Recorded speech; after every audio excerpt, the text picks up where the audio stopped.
Hey everybody, welcome in to the Point on a Friday. Hope you're all doing well. It is beautiful outside. We got a long weekend upcoming. Lots to look forward to. So hope you're all doing well. Hope you're all enjoying it, and hope you enjoy your weekends upcoming. But before we get to that, we have a lot to dive into today with the NHL Stanley Cup playoffs last night. Interesting series. One is now over. The New York Rangers are heading to the conference finals, the first President's Trophy team to reach the conference finals since the same New York Rangers back in 2015. So, congratulations to them. We got two games tonight. We're going to talk Vancouver, Edmonton later on in the program. Colorado, Dallas, Florida, Boston, pair of game sixes tonight. We're going to talk some fight news today. We got some stuff in the UFC. We had a huge fight over in Saudi Arabia between Mike Tyson, Jake Paul. I was reading about them earlier as well. We got Tyson Fury, Alexander Usyk, which should be phenomenal. That's tomorrow afternoon in Saudi Arabia. But before we get to all of that, we got news in the golf world. 6:01 this morning. Scottie Scheffler and his team are driving to to Valhalla, to the site of the PGA Championship. And on the way to the golf course, there was a fatal accident involving a shuttle bus and another vehicle. And unfortunately, somebody passed away. And Scheffler is driving. He's in a PGA Tour marked vehicle. You're allowed to keep going. You're allowed to keep driving. However, the police did not see it. The police were unaware. The police were stupid. I don't know. But he's driving slow through it. They're pushing people through. But one police officer ran down the vehicle, told him to stop, got Scottie Scheffler out of said vehicle, put him up against it, and had him in handcuffs. Scottie Scheffler was then handcuffed, put in the back of a police vehicle, and taken to the station. He was detained. He was put in an orange jumpsuit.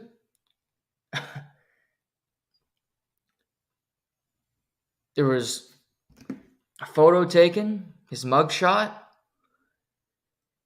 And Scottie Scheffler is now facing charges of second-degree assault of a police officer, third-degree criminal mischief, reckless driving, and disregarding traffic signals from an officer directing traffic. He was in jail for over 2 hours, and he was released at 8:40 a.m. Eastern and headed to the golf course. By all accounts, Jeff Darlington of the Mothership was alongside him, a very good reporter.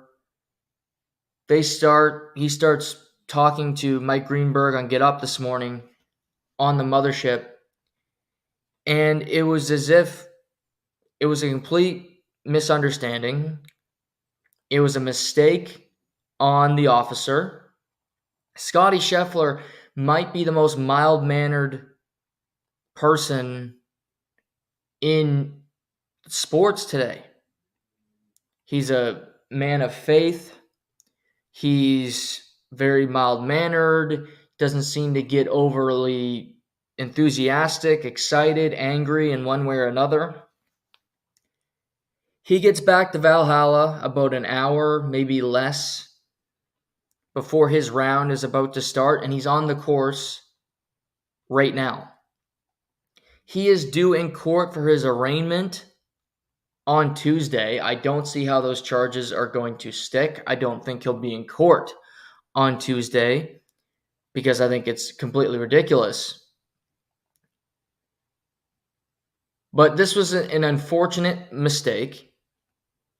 It's crazy that Scottie Scheffler was taken to jail. I think the best thing out of this situation is that it was Scottie Scheffler. Because knowing myself, it's one thing if you do something wrong and somebody catches you. You can accept that. You can go, you know what? Yep, I was wrong. And whatever happens to me, I'll take it on the chin. But when you are innocent of something and somebody is saying that you did it or saying just blatantly incorrect facts about you, you're not going to sit there and just accept those facts. You're going to push back and you're going to defend yourself. Even if that includes police. My personality, I will debate with the best of them. I'll debate the color of the sky. And if I know I'm not wrong and somebody tells me, I've gotten into heated arguments with people over sports that I know that the facts are correct because I'm smarter than them on that particular topic. And I know I'm right. So, let alone you're getting arrested and charged with these things when you've done nothing wrong. You're just trying to get to the golf course because you're playing in the PGA Championship. This is crazy. It's unprecedented, really.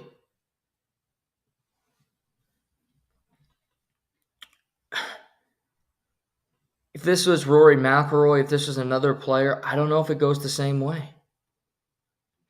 Because by all accounts, Scottie Scheffler remained really calm, was not treated particularly well by the police officers, and for him to be playing golf this afternoon is crazy in and of itself.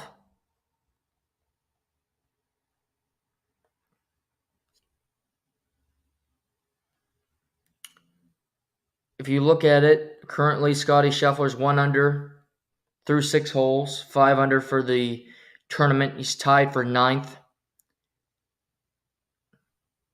Course is playing much more difficult today than yesterday, where guys were shooting record lows. Had some rain, a delayed tee times this morning. But a couple things. I don't think the PGA Championship will be back in Valhalla.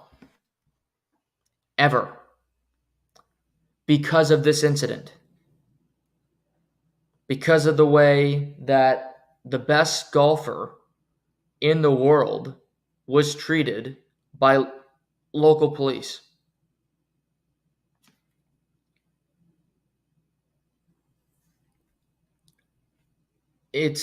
You can pick a whole lot of different courses. It's a lovely golf course, all of those things. But to me, when you look at it, and if you're the PGA, you go, are we going to come back to this golf course in 10, 15 years, whatever it might be, where Scottie Scheffler, the best golfer in the world, was arrested trying to get to the course so he could go on the driving range or do some putting before his round? I don't think that's going to go over well, personally. There's golf going on right now, but that's the bigger story rather than it doesn't matter if somebody shoots lower than what Xander Schauffele shot yesterday. It's the story. This is Scottie Scheffler. This morning, I was proceeding as directed by police officers. It was a very chaotic situation, understandably so, considering the tragic accident that occurred earlier, and there was a big misunderstanding of what I thought I was being asked to do. I never intended to disregard any of the instructions. I'm hopeful to put this to the side and focus on golf today. Of course, all of us involved in the tournament express our deepest sympathies to the family of the man who passed away in the earlier accident this morning. It truly puts everything in perspective. That's a hell of a quote. That's a hell of a quote. Mine would be different. Mine would be a whole lot different. Of course, you feel bad for the person that died, and you have to put that into every quote now. It's like a ubiquitous thing. If somebody does, and if something happens even somewhat bad to somebody, you got to put in the thing obligatory. I feel so bad for you. So good for him. I'd probably put that in my statement as well. But let's be honest. You feel bad, of course. But when you don't know the person, you don't feel as bad, and you really don't feel that bad because you don't know them. Is it upsetting? No, I can't even say upsetting. Is it too bad that somebody passed away that you did not know? Of course. But there are so many people that die every day that we do not know. And we can't feel bad for everybody because life goes on. So that obligatory, I'm sorry for this, is a bit misguided, but we have to put it in because that's the culture now. But it's a crock of shit, really. However, my statement would not be that nice. My statement, of course, is more of a lawyer speak than anything. But I think this is the perfect person if it was going to happen to anybody because he's so accepting. He's such a nice guy. I'm not that nice. I'm not nicer than Scottie Scheffler. I wouldn't have handled it this well. I would have been losing it. But credit to him. He's out on the golf course. He nearly eagled his first hole of the day. Ended up birdieing the hole. He's not playing terrible. There's opportunity. If he stays 4 or 5 back at the end of today, he will be fine. He will still be in contention to win this tournament because he's the best golfer in the world and he seems to always win. He seems to be a lock to finish in the top 5.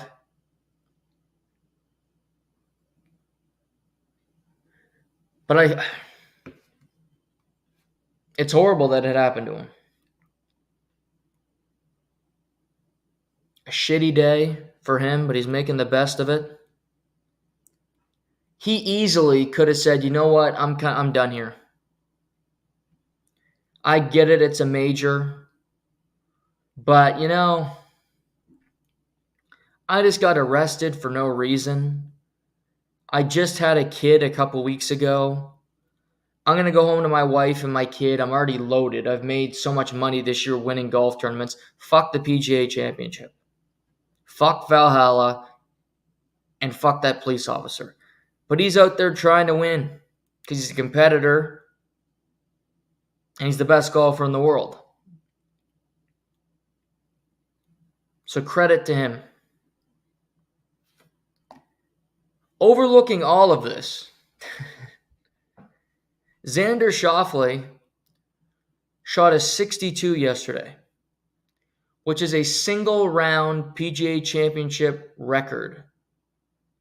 Best round ever. 9 under par.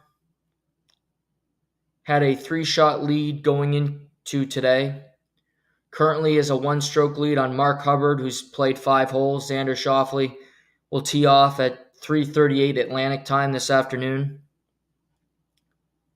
You have Mark Hubbard, then my pick to win this event, Colin Morikawa, who's tied in 3rd place with about 7 different guys right now. You have Tony Finau, Alex Noren, Tom Kim, Thomas Dietrich, Sahith Theegala. Still have a lot of good golfers who will tee off today and play. Rory McIlroy is not yet on the course. He shot a 5-under round yesterday. Brooks Koepka, defending champion. Tough start to the round. Ended up finishing at 4 under. He's in good shape. Jason Day, Shane Lowry. Canadian Adam Hadwin at 3 under. With Victor Hovland, Cam Smith, Max Homa, Bryson DeChambeau. Still have a lot of very good golfers in contention who could get hot over the weekend. Justin Thomas at 2 under. Jordan Spieth at 2 under.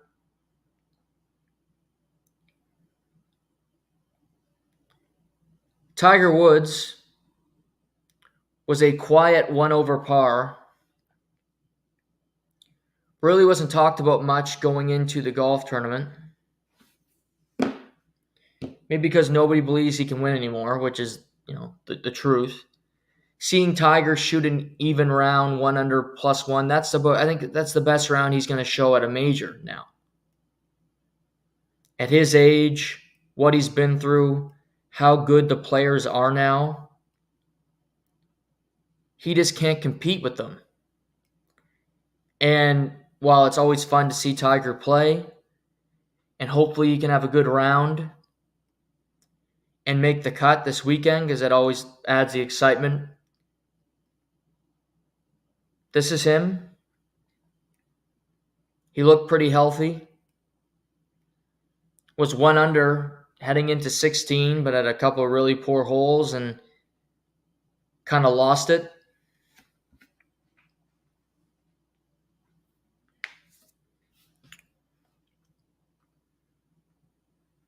But it's already been a weird major, and we're early in day 2.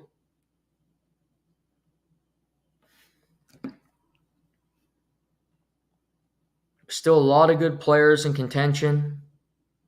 A loaded leaderboard.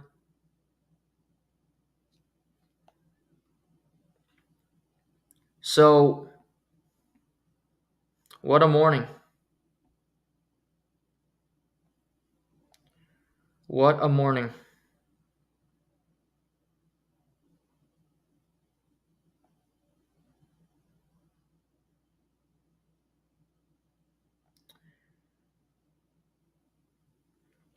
I still like Morikawa. I picked him to win the tournament on Wednesday. Good shape now, playing good golf.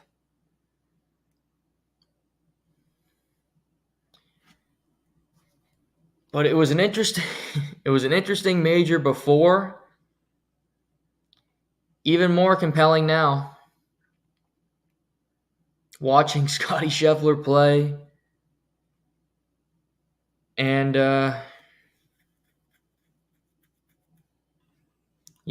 second major of the year. I'm dialed in. Fun long weekend to watch some golf.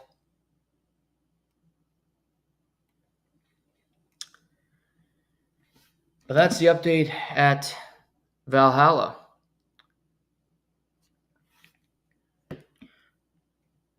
Before we get to other news, including the NHL, Darren Dreger reported this morning that the Toronto Maple Leafs are expected to announce their next head coach on Tuesday. It's a long weekend. Monday is Victoria Day, so that's a bit of a no work day. So Tuesday is next week's Monday. So it looks, again, could be incorrect, but Dregs is right most of the time. The Maple Leafs are set to announce their team's next head coach. I believe that'll be Craig Berube. That's not reported yet. That's not locked in. But just the way this process has been going, that's who I expect it to be. That's who I think will be the next head coach of the Toronto Maple Leafs. We shall see. But that's just off the top. If you're tuning in, big Leaf fan, they're expected to name the team's next head coach on Tuesday of next week.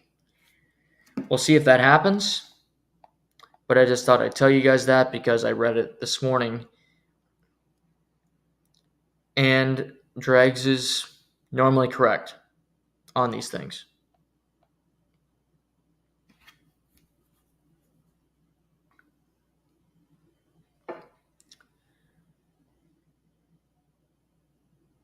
One great thing about pride is anybody can have it. Everybody has pride, you think, right? you have that moment where you go, I'm not going to let this happen. To have pride, you don't have to be the best player in the world. You don't have to have the most talent. But you go out there and you give it your best effort. Chris Kreider has played with pride, has played with heart, has played with passion for a very long time. To me, he's the heartbeat of the New York Rangers. You might look at the team and go, well, Panarin's better than him. Zibanejad is better than him. Adam Fox is better than him. I'm not going to disagree with any of those players. But Chris Kreider is the heartbeat of the New York Rangers. He wills them into the fight. Nights where they don't have the energy, he goes out there, makes something happen. And Chris Kreider has only played for one team. He is a Ranger. He works his tail off, and at the age of 33, and having a really productive career, was a first-round pick back in 2009 from the Rangers, has played in 815 NHL games, has played in 117 playoff games, all with said Rangers. He continues to deliver.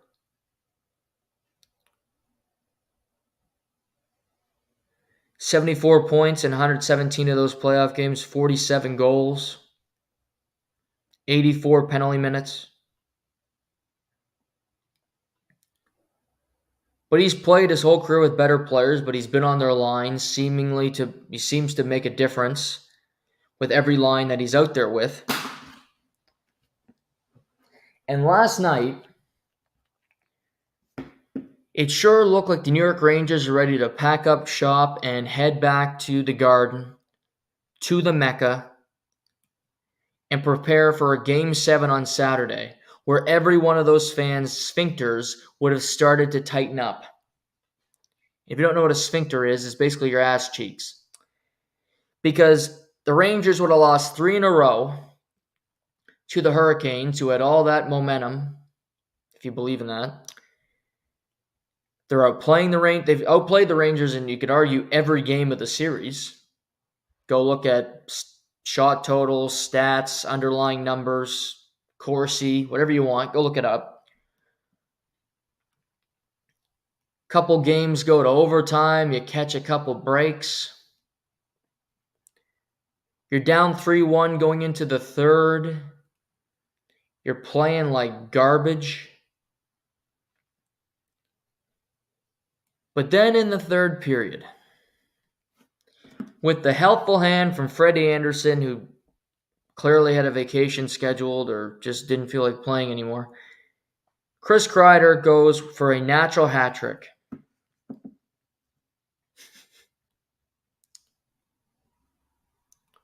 First, it's Roslovic putting the puck on net, and Freddie Anderson doesn't cover the post, and Kreider taps it in. It's a horrible goal. It can't go in, just like the Trocheck first goal can't go in. And you're like, okay, well, it's still 3-2, but that one's probably going to hurt.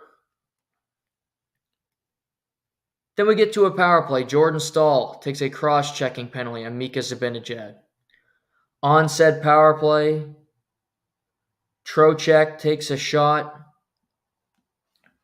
goes to the front, and Chris Kreider, he's known for a hard forecheck. He's known for giving it his all, but he might have the best hand-eye coordination in the NHL of anybody. Period. End of story.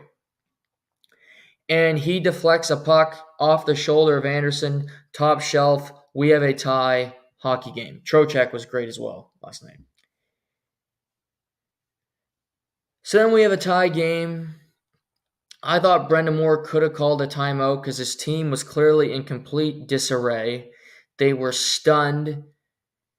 4 minutes later, Ryan Lindgren gets past the whole team, circles, throws the puck out in front, finds Chris Kreider. Dmitry Orlov, who was out to lunch for most of the series, searching for air, no stick on the ice. Kreider, tape-to-tape pass from Lindgren into the back of the net. Natural hat trick, 4-3 Rangers, and ultimately Barclay Goodrow hits an empty netter to seal the victory for the original six New York team. If they go and play a Game 7, I don't know if they win.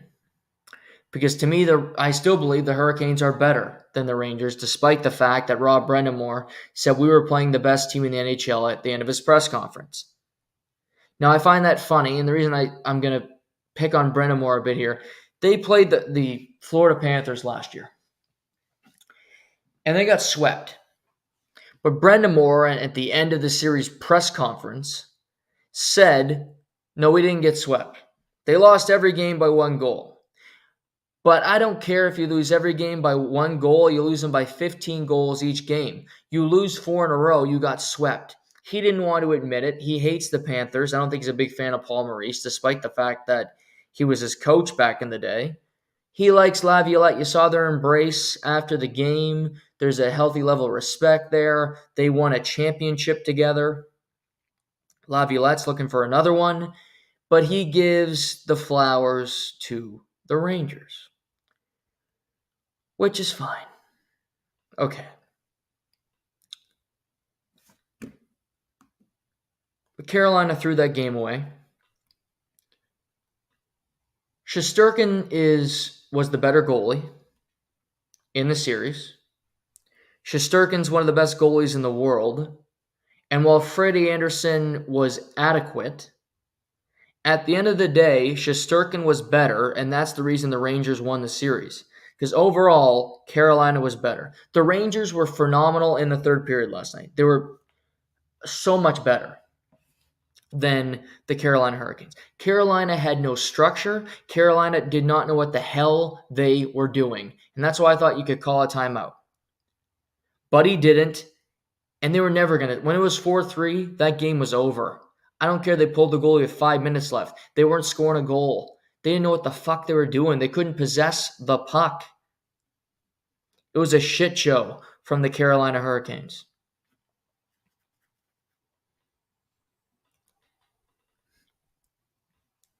But Chris Kreider, it wasn't Panarin, wasn't Trocheck, wasn't one of their superstars. It was Chris Kreider, the emotional leader of the team. A guy who was with the Carolina Hurricanes when they got to a Stanley Cup final back in 2014. And they ultimately lost to the Los Angeles Kings, who got to a conference final back in 2015, where they ultimately lost to the Tampa Bay Lightning. He's gone on deep runs with the Rangers. He's gone through different iterations of excellent talent, really good coaches, but ultimately they were never good enough to get over the top. Now, it remains to be seen if this Rangers team, who were the best team in the regular season, are able to do it. They still have to win 8 more games, and those 8 more games will be incredibly difficult against tougher opponents. But I give them credit. They put their foot to the ground and said, we are attacking this period.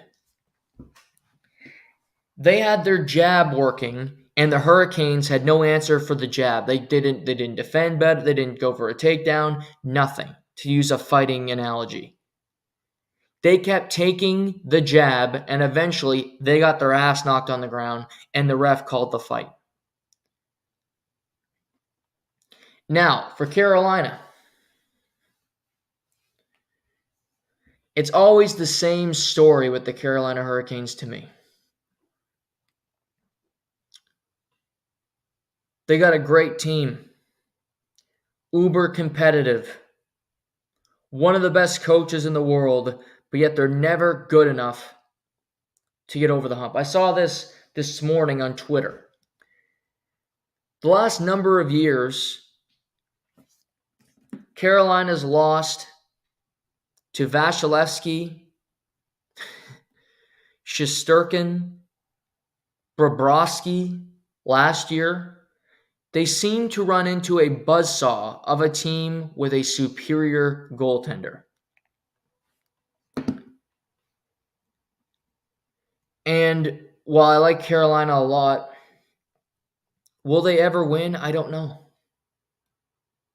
Cam Ward is not walking through that door. Fred Anderson's a pending unrestricted free agent, and I don't think he'll return to Carolina, but they're a cheap-ass organization, so you never know. He might.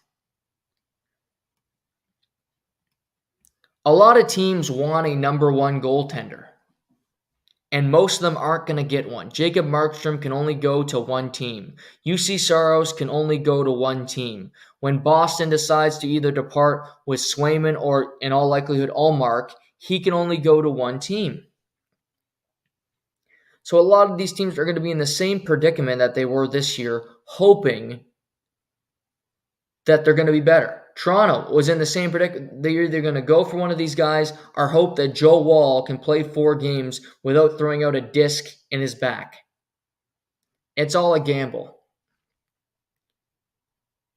If Carolina had Shesterkin, they'd probably win the Cup this year. That's how much I think of that team. Structurally, the way they play, could they use more talent at the bottom end of their lineup? Absolutely. It would help. But Brendamore has them playing such a style that they can be competitive with anybody, including the Rangers, who they outplayed for 6 games, who are vastly superior when it comes to talent than the Carolina Hurricanes. Now, Rob Brendamore. LA. Toronto. Seattle. New Jersey. San Jose. Winnipeg. All jobs that have not officially been filled. Now, Darren Dreger, as I reported about 10 minutes ago, said that Toronto's going to name their head coach on Tuesday. Unlikely that's Rob Brendamore after he lost a game last night, but it probably was never going to be Rob Brendamore. But if you're Rob Brendamore and you're looking at these positions and you also like Carolina, because technically they do not have a head coach right now,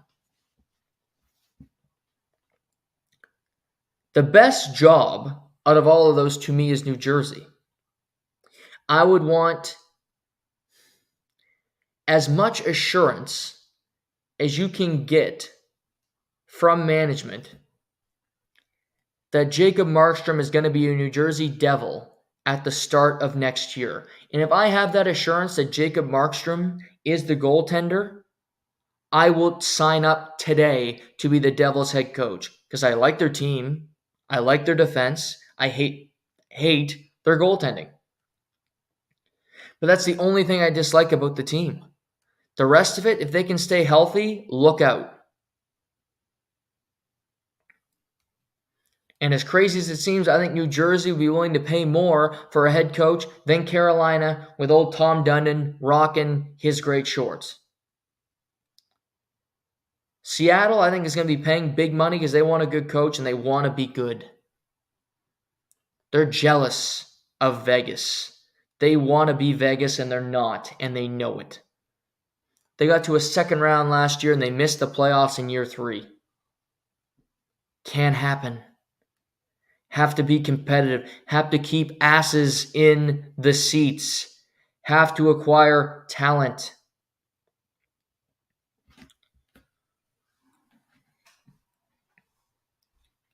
If I'm Rob Brendamore, I will stay in Carolina if I get a significant raise. Because his coaching style does not need any more proof that it works. That it can have tangible results. They might have lost to the Rangers last night. But top to bottom, he's performed better than the Rangers. He's performed better than the Maple Leafs, than the Florida Panthers, than the Boston Bruins. All teams that you would look at and go have more talent over, say, the last 5 to 7 years than the Carolina Hurricanes. Carolina's changing as well. Freddie Anderson, UFA. Brett Pesce, UFA. Jalen Chatfield, UFA, who I like a lot on the back end. How's that team going to look going forward?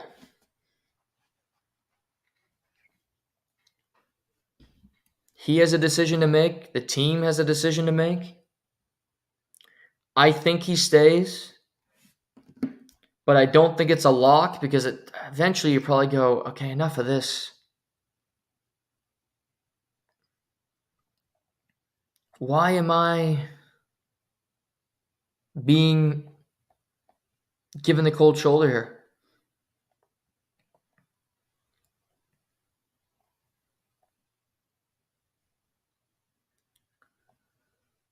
I don't know.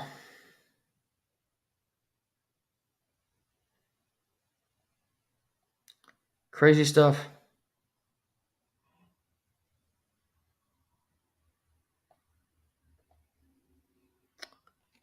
Great series. Really good hockey. Credit to Chris Kreider, the driving force of that team for getting the Rangers to the conference final.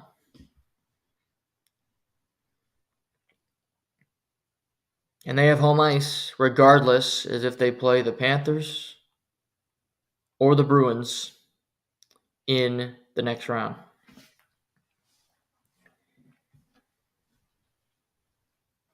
Elias Pettersson. Maybe the most maligned player in the playoffs so far. A guy who was playing with no passion, no purpose, and seemed to just be out there for being out there's sake. And going into Game 5, Canucks are making lineup changes galore. They get Carson Soucy back into the lineup. And they have a pivotal home game with an opportunity.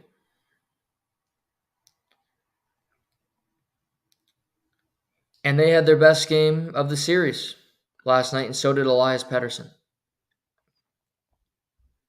He went into the corners. He had hard shifts. He made things happen. And the Vancouver Canucks, with a late goal from JT Miller, just like Bouchard did at the end of Game 4, in the last minute, scores a goal to win it for the Canucks, 3-2. They outshot the Oilers for the first time in the series, 35-23. They got goals from a variety of sources. Carson Soucy with his first of the playoffs. Philip DiGiuseppe, his first of the postseason. And he only played 9 minutes last night, but had an impact.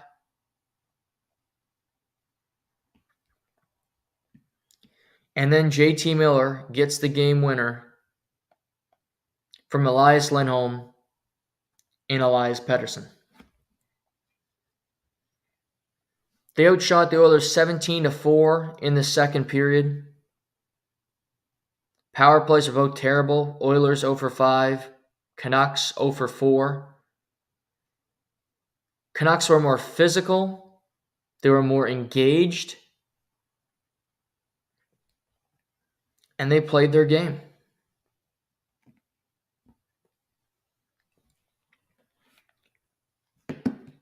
Pettersson only got 1 point, but I thought he played much. His overall body of work, you could see the difference. You could see the fight. You could see him want to be out there. and the way that he attacked shifts. And I give him credit for that. Not to mention that building was going crazy. They were giving him Petey chants. And the Canucks played with purpose the entire night.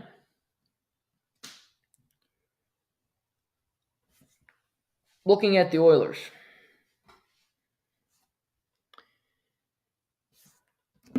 Connor McDavid is the best player in the world. But he's been pretty crappy in this series. He's on the ice for the game winner last night. Played a ton of minutes, but only had 2 shots on goal. Didn't have a real impact, didn't throw hits. Well, I thought Draisaitl was better. He only had 2 shots on goal himself. The Oilers' big boys were kind of a no-show. Evander Kane scores a goal. Matthias Janmark, the fourth line, assisted by Connor Brown, got a goal late in the first period to put them up 2-1. But after that point, Vancouver had control, and it felt like they were going to find a way to win that game.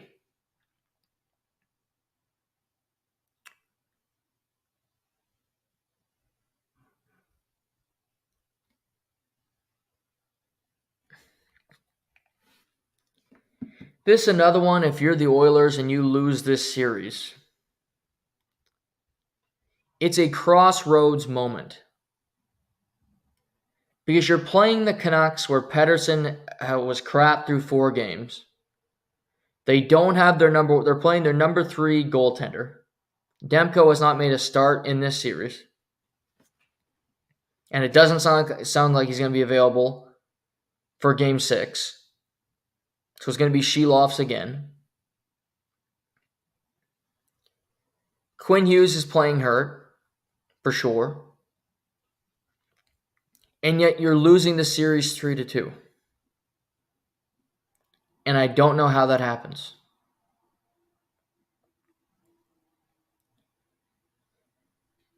Saturday night, 9 o'clock puck drop here in the Atlantic time zone. This is a Connor McDavid referendum game. Yes, you're the best player in the world and you're regarded that way. But it's time that something happens. If they lose this series, it will be his fault. And they shouldn't lose this series because the Oilers are better than the Canucks. The next time we talk, this series will likely be over one way or the other. I should have podcasting Monday, so it could be previewing Game 7. But if the series is over, this Edmonton team's not perfect. I don't know if they'll beat Dallas, even though I predicted Edmonton would win the Cup. Or Colorado, because we have that Game 6 tonight. But you should beat Vancouver, find a way. The depth wasn't perfect throughout the series, but you got 2 goals from depth players last night, including a goal from the fourth line. Going pointless, it just can't happen. Find a way to make an impact. 0 for 5 on the power play. That's the McDavid and Draisaitl show. That's on you. That's not on anybody else to make it happen.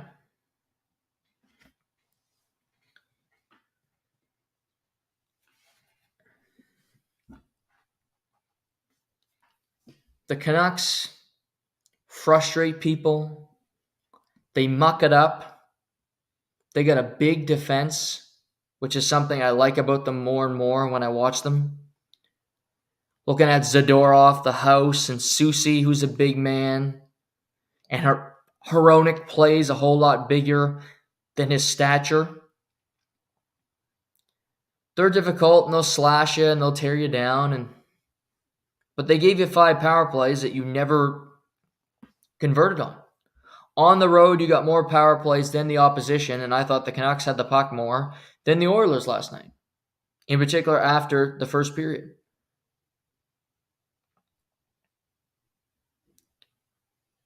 Saturday night is a McDavid game where he has to show up. He has to play well. Be the best player on the ice in Edmonton. This time last year, exact same moment. Game 6, second round in Edmonton, the Vegas Golden Knights defeated the Edmonton Oilers to eliminate them from the Stanley Cup playoffs. And in that moment, I thought, okay, well, Vegas is just better than the Edmonton Oilers. Sure, McDavid's fantastic, and Petrangelo's trying to gnaw the arm off of Leon Draisaitl. But Vegas should win that series anyway because they're better. They're more suited to win than Edmonton. And Edmonton still has faults. I don't love their defense. Darnell Nurse does play pretty pathetic hockey in the playoffs. But McDavid's been the issue in this series. If you're going to criticize Pettersson, you have to look at McDavid and I look at him and go, you're the best player. Find a way to have an impact. Get to those tough areas. Grind it. With Wyatt Johnson can do it, you sure as hell can do it. Do you really want to win that bad? And this shouldn't be a moment where you go, I demand a trade out of Edmonton. No. This is on you. Losing a series to a team you shouldn't lose to. Credit to Rick Tocchet. Credit to that group. They play hard every night. They make it tough. It's been a really close series. But Saturday night, if the Oilers lose that game, it's an interesting moment. McDavid would have 2 years left on his contract. Draisaitl would have 1 year left on his deal. You fired a coach this year, so you already pulled that card. You have a lot of Bouchard, Nurse, McDavid, Draisaitl, locked up. Ken Holland likely be his last year as the general manager of the Edmonton Oilers. He's likely to move on. So, interesting. But I was disappointed with the best players from the Oilers last night. But now you have the pressure tomorrow night. I think the Oilers will win. I think we're going back Game 7 in Vancouver. Because I think the skill will prevail and they'll find a way to push it back. Now, whether they can win that Game 7 in that crazy arena in Vancouver, I don't know. But you have a game on home ice that you have to win. Come out with a purpose like the Minnesota Timberwolves did last night. They easily could have packed up shop, let the defending champions come in, beat them. But after that first time out with about 9 minutes left in the first quarter, the T-Wolves said, we're not losing tonight. And they ended up beating the Denver Nuggets by 45 points. 115-70. And they were phenomenal. And they forced a Game 7.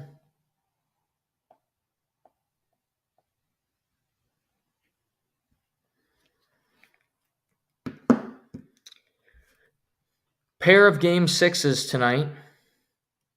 East Coast, West Coast action. Florida, we talked about the other day, drops a game to the Boston Bruins. Going into tonight, I don't think things have really changed. What was more interesting is Brad Marchand met with the media yesterday. He's a game time decision for tonight. I think he's going to play, the fact that he met with the media.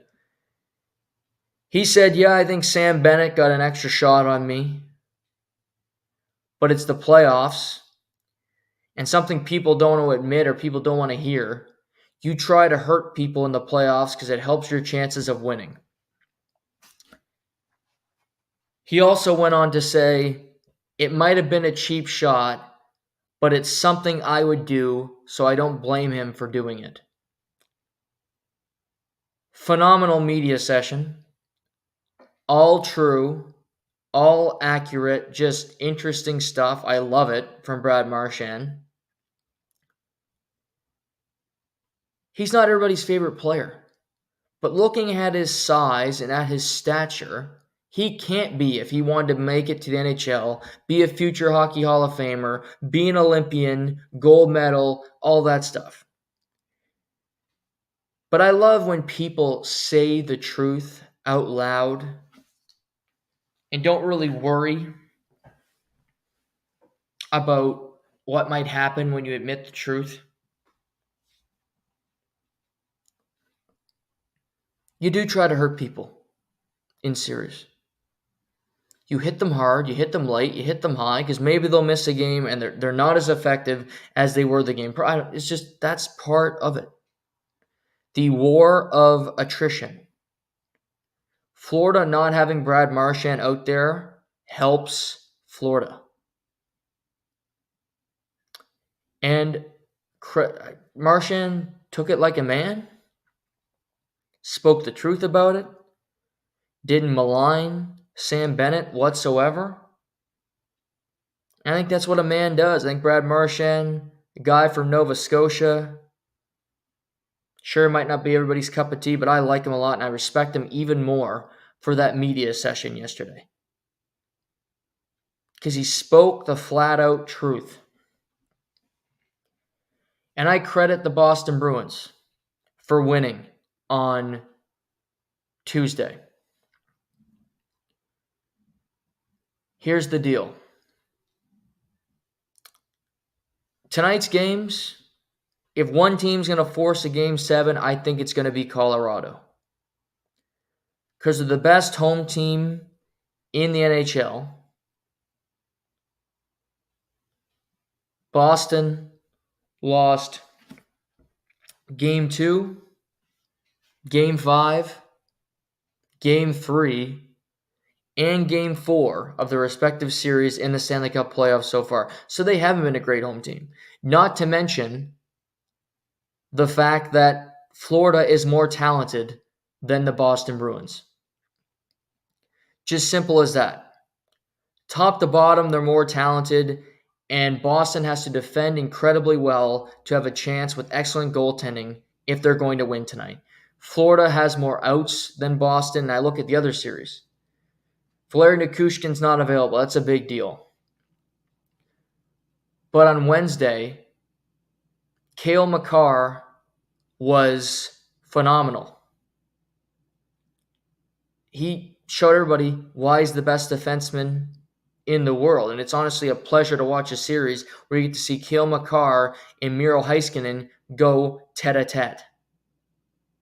Two of the best in the world, and if you're looking at the game and you say, I got to invest in a defenseman for the next decade, you're going Quinn Hughes, you're going Heiskanen, or you're going Cale Makar. It's those three guys.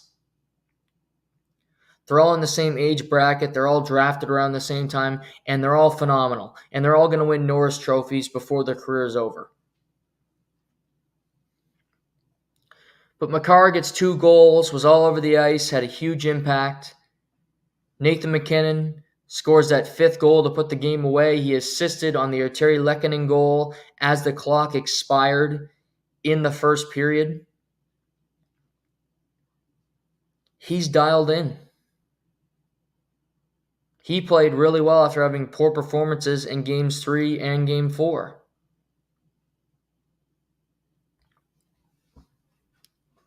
Rupe Hintz not being available is a big deal for Dallas.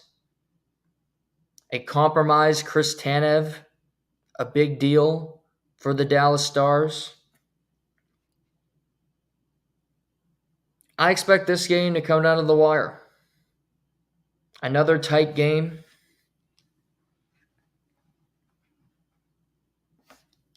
Dallas went 7 in round 1. I think they'll go 7 in round 2. I picked Dallas to win the other night, but I don't think they'll win this evening back in Colorado. I don't think you'll beat Colorado 3 times on their home ice in a series. Back to Dallas for a Game 7. Should be a great atmosphere. You'll have Game 6 in Colorado tonight. You'll have Game 7 in Denver for the Nuggets on Sunday. So a big weekend there. You also could potentially have a Game 7 in Dallas on Sunday. You have a Game 6 in Dallas in the NBA tomorrow between the Mavericks and the Oklahoma City Thunder.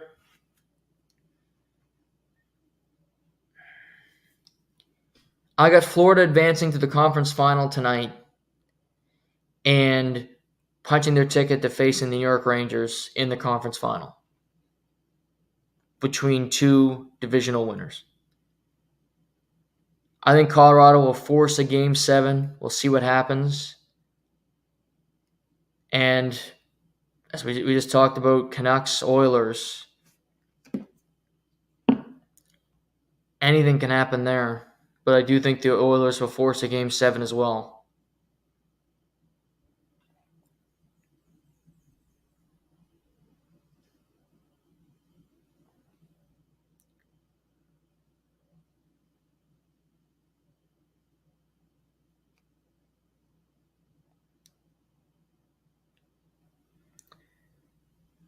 Other hockey news.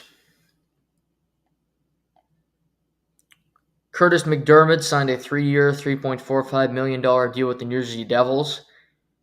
Regarded as one of the toughest players in the league, fought Matt Rempe a couple times this year, was brought in midway through the season to be kind of an enforcer for the team. Good for him. It's kind of the Matt Rempe effect that he gets this contract. But he's big. He can play multiple positions. So interest there. Not to mention, Pickard loses last night for the Oilers. I don't think he played bad, but they lost the game. Do they go back to Pickard in Game 6? I think they'll go to Stuart Skinner. Myself, they'll turn back to their number one prior to the playoffs and prior to the blunders.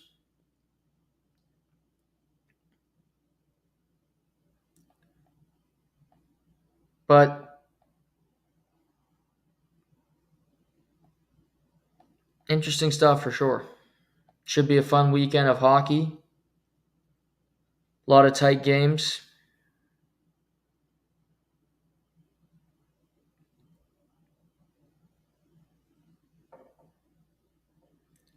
Other news from that Scheffler incident. Reportedly, the police officer was dragged by the vehicle, but he was running.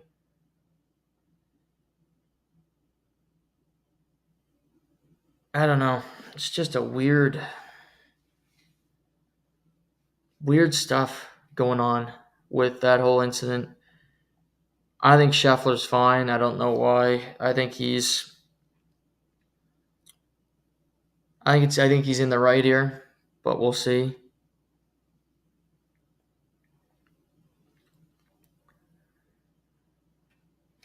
All right. Let's move on to talked a minute ago about the NBA. Nuggets lose to the Timberwolves Game 7 on Sunday. You got Pacers, Knicks tonight in Indiana. No road team has won a game in the series so far. I think that changes tonight. I got the Knicks winning. I think Brunson's going to show up on the road like he did in Game 6 in Philadelphia.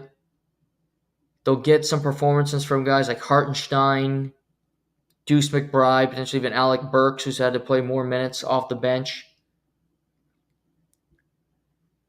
The Celtics, who punched their ticket on Wednesday, are awaiting their conference final opponent.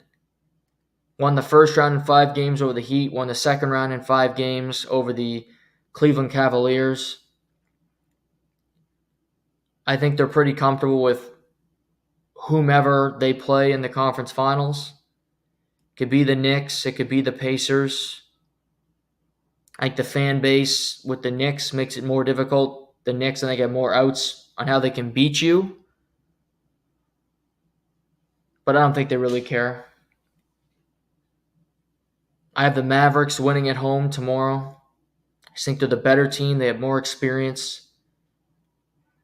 OKC's young. I think in the crunch moments, SGA has nobody else but himself to turn to.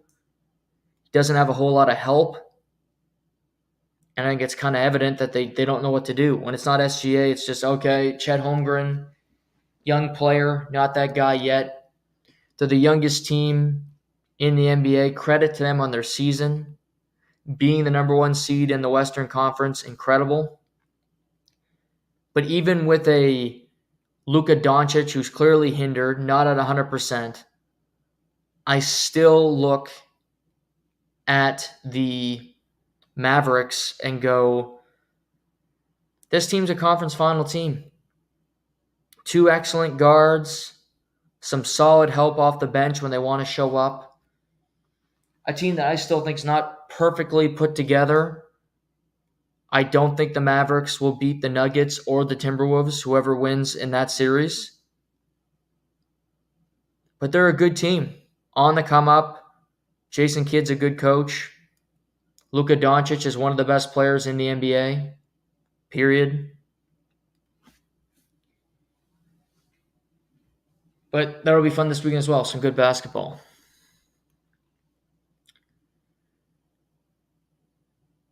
Tomorrow afternoon, Saudi Arabia, which is quietly becoming the hub of boxing and really of combat sports. The UFC in June are going to Saudi Arabia. The UFC at the end of August are going to Saudi Arabia for big events. June, you have Khamzat Chimaev fighting Robert Whittaker in the middleweight division in the main event. In August, you have the cousin of Habib Nurmagomedov, Usman Nurmagomedov, fighting Corey Sandhagen. So Saudi Arabia they hosted the Anthony Joshua, Francis Ngannou fight a couple months ago. They had a massive card on December 23rd, 2023, just before Christmas. They love it. They're passionate about it. They want to do big business. They call it Riyadh season. And it sounds like Riyadh season might come over to North America as well, having fights in Vegas, in New York. So it's an exciting time. Tomorrow afternoon, you got Tyson, the Gypsy King, Fury, fighting Alexander Usyk. Tyson Fury's last fight out was not good. He fought Francis Ngannou, a guy who had never boxed professionally. And if you ask me, he lost the fight. Now, it was close. They ultimately gave it to Tyson Fury. But, if you watch the fight, you go, well, I don't know if he won there. He hasn't fought since. Now he's stepping into the cage with Usyk, who's beaten a guy like Anthony Joshua twice. He's been in there with some of the best. and he looks pretty good. He's a really good fighter, really good boxer. And what's interesting is that Tyson Fury enters the fight tomorrow for all the heavyweight belts, unification, as a slight favorite over Usyk. Minus 126 to plus 104 for Usyk. Now, when Fury is on, he's one of the best boxers ever. He takes more chances. He takes harder hits than, say, a guy like Floyd Money Mayweather, who's the best defensive boxer in the history of the sport. He's been in fights, Fury, where he's gotten knocked down multiple times by Deontay Wilder, who's got a hell of a punch. But he's still the slight favorite. He looks to be, he's a huge dude. And he's always got like a beer belly. And that's just the way he's built. And you look at him fight a guy like Anthony Joshua, and Joshua's ripped, or even Deontay Wilder, and you go, how's that guy going to win the fight? And yet he does. His size creates problems for people. I think he's going to win tomorrow, despite the fact that Usyk might be the toughest opponent he's ever faced. This is a massive event. This is a massive fight. These fights don't come along every day. And I think Tyson Fury is good enough to figure out a way with the sizes, avoiding the long jab. I think will frustrate Usyk throughout the event. And he will come out on top. Because Tyson Fury, the Gypsy King, is different than pretty much everybody who's ever boxed at a high level. He's done it differently. He started out street fighting. His father is a lunatic. His father headbutted a member of Usyk's team on Monday. But through all of that, Tyson Fury has remained calm. He goes out there, does his job, wins fights. Sure, the Ngannou night didn't go as well as he thought, but he wasn't in good shape. He admitted that. He was in worse shape than usual. He looks great going into the cage tomorrow night. And I just trust in him to go out there and do his thing.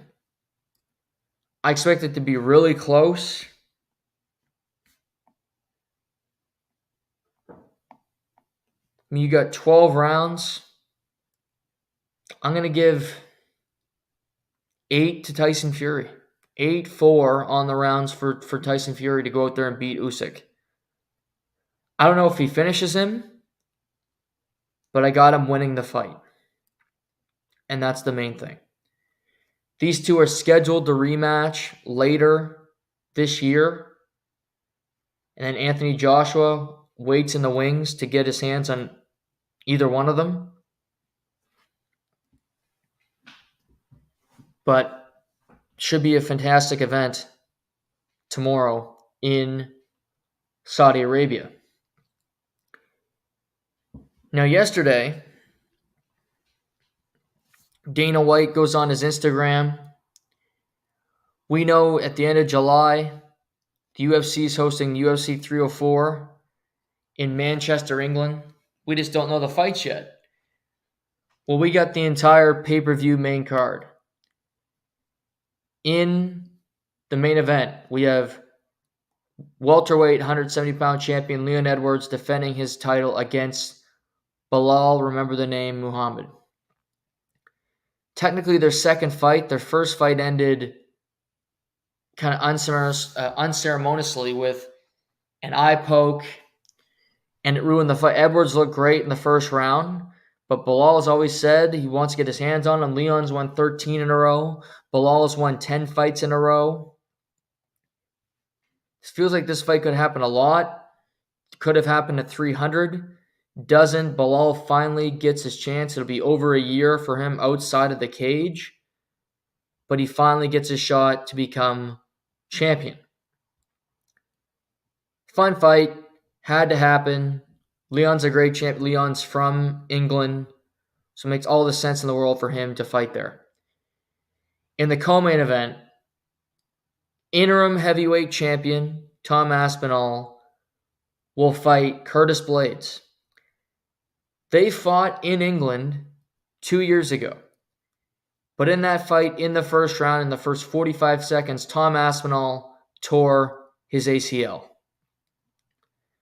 Had a long recovery, came back, won a couple fights, then got an opportunity to fight Sergey Pavlovich on short notice to become interim heavyweight champion, and he knocked him out in the first round.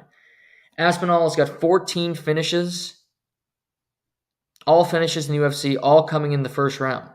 Crazy how productive he's been. Curtis Blades got a big victory back in UFC 299 in Miami against Gelton Almeida. So he's looking good. These two have history. It makes sense. It's weird with the heavyweight division because you still have John Jones as champion. It looks like he's going to be fighting in New York against Stipe Miocic on November 9th. So it's for a championship, but it's not really for a championship. It's all confusing, but the UFC wants to keep John Jones as champion. I get it. He does big business. This fight remains compelling. Tom Aspinall is great for the sport. He's a great fighter. He's just a stud, quite frankly. Also announced, Paddy Pimblett, who hasn't fought since December, will return to the cage against Bobby King Green. These two have been bickering on Twitter for some time. Bobby Green fought at UFC 300. He defeated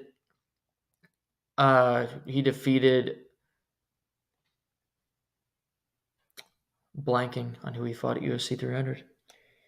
And I'm mad at myself for that because I normally am locked in because I watched the fight. And he fought a legend. And he beat him. And he broke about 50 things in his body.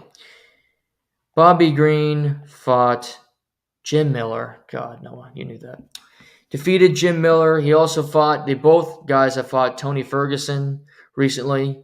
Beat Bobby Green, submitted Tony Ferguson. Paddy beat Tony Ferguson via decision back in December. So these two get to settle their beef. Definitely the toughest opponent of Paddy Pimblett's career so far. He gets the ranked opponent. He gets a motivated guy in Bobby Green who punches hard. Be interesting to see how that plays out in Manchester. Also announced Muhammad Mahayev against Manel Kape in the flyweight division. Two guys that I think whoever wins this fight likely becomes the number one contender for Alejandro Pantoja's flyweight championship. Manel Kape's really talented, but has had a lot of fights canceled because of weight misses, because of injuries. Mahayev's undefeated, but hasn't really had an impressive victory yet. A lot of decisions. So I think there's a lot on the line for this fight. Both guys looking to go out there with something to prove. We'll see. Fun fight. Also announced in the 145-pound featherweight division, Arnold Allen, another Englishman, fights Giga Kichaze. Arnold Allen's been in there with some greats, Max Holloway recently. He's had a lot of close decisions. And you look at him and go, he's still great. He's still a contender for sure, but needs a victory to get back in the mix. Fights a guy lower than him in the rankings. Makes sense.